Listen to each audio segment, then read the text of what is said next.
So today I'm going to be showing you how to make two very simple home add-ons that's going to make your place that much more special. So let's get to it.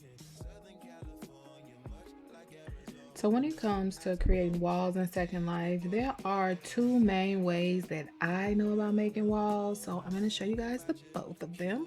So the first one is going to be just to simply go into edit, whatever viewer you're in. You'll get like these little options up here. I know you guys can see my marker or my cursor. So you're going to click on the one that looks like a little magic wand. Choose your shape. If it's a wall, 9 times out of 10 it's going to be like a rectangle.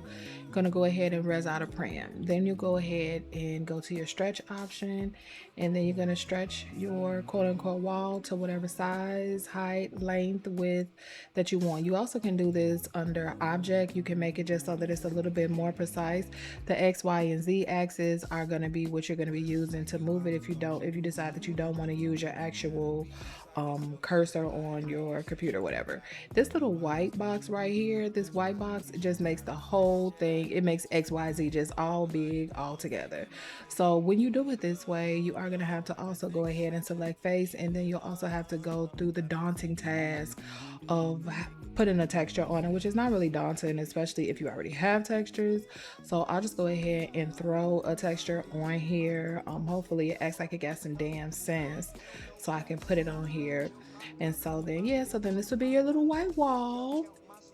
And so yeah, so if you wanted the whole thing to be one color, then you wouldn't do select face. You would just go into move, and then you would change the texture, and it would change the whole entire texture.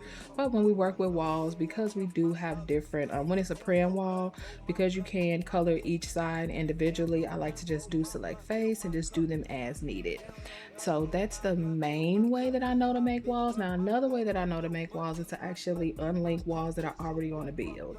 So with this build, if you guys don't know, this was one big open space, but if I remember, there was some type of like divider wall or something like that. I don't know. Anywho, so with this build, it is a Scarlet Creative build. Now the great thing about Scarlet Creative is although they do work with exclusively with mesh, they treat their mesh like prim objects. I don't know how they managed to do it, but I'm very grateful.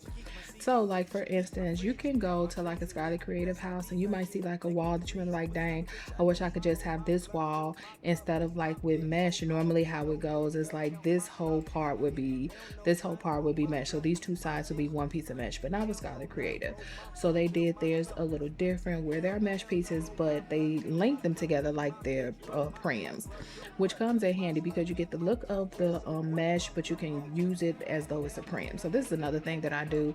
If I wanted this wall, I would just take this wall, I would go into edit, I would go ahead and do edit link, I would click this wall, I would move it out of its space, I would click unlink, I would make a copy of it. So my bad, y'all, this is editing Candace. I ain't even showing y'all how to make a copy. So once you get your prim separated from the build or whatever, once you get your, unlink it, you're going to, I like to do a horizontal, whatever horizontal axis is in front of me. So it's going to be this red one. With my, on my mouse, I'm going to go ahead and left click and hold down either horizontal end. I'm going to hold down my shift key as well, and then while I'm holding all of that down, I'm just going to drag the prim either in front of me or either to the left or to the right. So we'll do it again. I'm going to go ahead and left click, hold that down, hold down the shift key. You can either drag the prim to the right or to the left, it doesn't even matter. Whichever way, it's still going to make a copy. That way you make a copy, you get it out the way, as opposed to using like an up and down axis. That's you still have to do some moving around. So let's get back to the video. Then I'm gonna go ahead and put this back into its space. Sometimes it goes back into its space when you unlink it, sometimes it doesn't. If it does, you can just go ahead and do control Z until it goes back into the spot. If it doesn't, you just go ahead and left click and just put it back in its spot as best as possible. Whatever piece you take is going to be unlinked, so you're going to want to pick that one unlinked part, and then you're going to want to hold down your shift key and click on the whole entire house, and then you're going to go ahead and link it back so that everything will be named the same, and then you'll have your individual wall that will be unlinked for you to use as you choose. So for me, I didn't unlink this, but I did use this wall in different spaces in the house. I think it's like that one long wall that separates the bedroom from the chill piano bar area. Let me go ahead and get rid of this prim. This was all wall prim, and I'm going to show you guys how to do a PBR mirror, how to make a PBR mirror. So same thing, you're going to right click, go into edit, and under the little magic wand, you're going to go ahead and res out two prims. Now what I have noticed is that when it comes to making the mirror, the square rectangle type shape works best. I know there are some mirrors that are like circle mirrors and stuff like that, but for me, this is the technique that I use, and this is what works the best for me. So that's what I'm gonna teach you guys. Sure. I'm in the Black Dragon viewer just for reference. So you have this, you're gonna stretch your rectangle to whatever size you want your mirror to be, and yeah, that's that. So the second smaller one, you're just gonna go ahead and just make this a little bit bigger. I just grabbed the little white corner, and I just make it a little bit bigger, and then I want to go ahead and go into move and just put it just like in the middle of that, in the middle of your actual mirror. So there'll be multiple techniques that we're going to be using. So the first thing that we do want to do is we want to go into whatever viewer you're in. You need to get to a certain spot. Okay, so I don't even know where I'm gonna clip this at, but I was in Black Dragon viewer doing this mirror. It was giving me problems. Now I'm in the aperture viewer. We're gonna keep on keeping on. So what we do want to do right now is we're gonna do a little technical background type thing. Whatever viewer you're in, you want to get to the options part, and in the aperture viewer, you go to build, and then it's options. You just want to make sure that your select reflection probe option is going to be checked. That's going to be very, very helpful when it's time for you to move the mirror and link everything together before you get a chance to actually link it. I think I'm popping all over the place. I think in the Black Dragon viewer, it's a little bit hidden, but listen, Black Dragon had me all kinds of fucked up. Anyhow.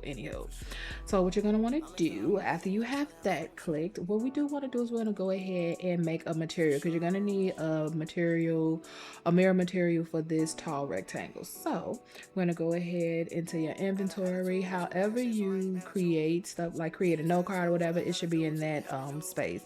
So you're gonna go ahead, create new material. I already have a mirror option that I've been using for all my other mirrors, so we'll name this mirror 2. So I'm gonna go ahead and click enter. Now you could open this up by two ways. You can double left click and open up this like options box, or you can right click and go into open it. It'll open up the little options box for mirror 2 as well. So when I wrote about this first box, when I wrote about any of these boxes except the second box where it says metallic roughness, and that first metallic factor is set at 1, the roughness factor is set at 1 as well. We want the roughness factor set at 0.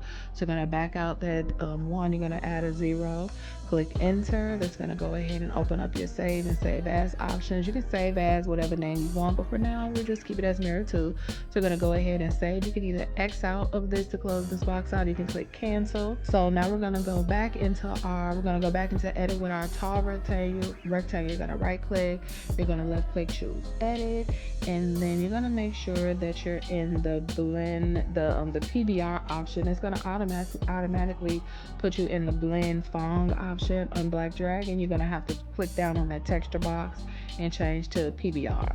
So with the PBR, in this first box where you see this magnifying glass, you're going to go ahead and left click that, and then you're going to go to your materials folder, and you're going to click that material, that mirror material that we just made.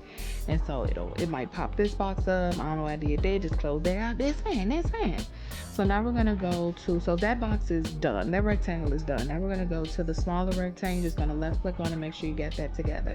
This is where you're going to want to make sure that your mirrors are turned on. For me, I'm a good 2048 real time or ultra, and then you're going to make sure that your reflection detail is going to be real time. Now I don't know how much of if that really matters, your reflection detail. I believe it does. It's been so damn long since I made a PBR mirror. Anywho, so we got all of that together. You got your mirrors on, you got your reflection stuff on, you got your, what else we got? What else we got? So we changed our reflection detail. We got our mirror resolution and our mirror update rate. I don't really think we need the reflection detail. You might be able to play around with it in your free time. So we have the smaller square clicked on. We already changed. We didn't change. We changed the material in the stretch top. Anywho, it's late, y'all. So the small one, we're gonna go into features, and all the way at the bottom, you're gonna see a reflection probe option. So you're gonna go ahead and left click in that box so you can go ahead and check it. You can read this little disclaimer at the end. You're gonna go ahead and click OK. You're gonna make sure that the shape is set to box, and the bottom option is going to be set to mirror everything. And once it's set to mirror everything, then this should be looking like this. So now you're going to go into rotate, and whatever the red axis is, or the middle axis, it depends on what the direction that your box is set in or whatever the middle option is, that's the one that you're going to work with. So in this option, in this instance, it's going to be the red axis, which is going to be our X axis. You're going to left click, hold down, and you're going to just rotate it until things get crystal clear, but you're going to rotate it towards you. Now, if the numbers seem to be a little off, like the rotation for 80, it needs to be set at 90. Then you'll go ahead and set the reflection to 90. So once it's set to the right axis, then you're gonna go into your stretch option, and then you're gonna shape your mirror. But you can only click the reflection probe when you're in the move option. So you're gonna put your cursor back to the move option, and then once you got your reflection probe selected, because you made sure that you got it, you checked it in the options, you're gonna go ahead and you're gonna choose stretch. You're gonna left click, hold down, and you're gonna just stretch your mirror all the way up. I know it looks a little wonky right now, but we're gonna fix it, I promise you. If you lose your reflection probe, you're just gonna go back into move. Once you select it, then you'll go back into stretch. So what's happening right here is the prim in the back is too far out. Like, if you could see how thick that prim is, so we're gonna want to bring it in until the mirror pops in. Mirror pops in about there. So this is the mirror popped in now, and just like that, you guys, so you have your own little mirror. We'll go ahead and do the back view. And this is a very, very realistic mirror, and it's real time. I'm lagging a little bit, so listen, that's just that.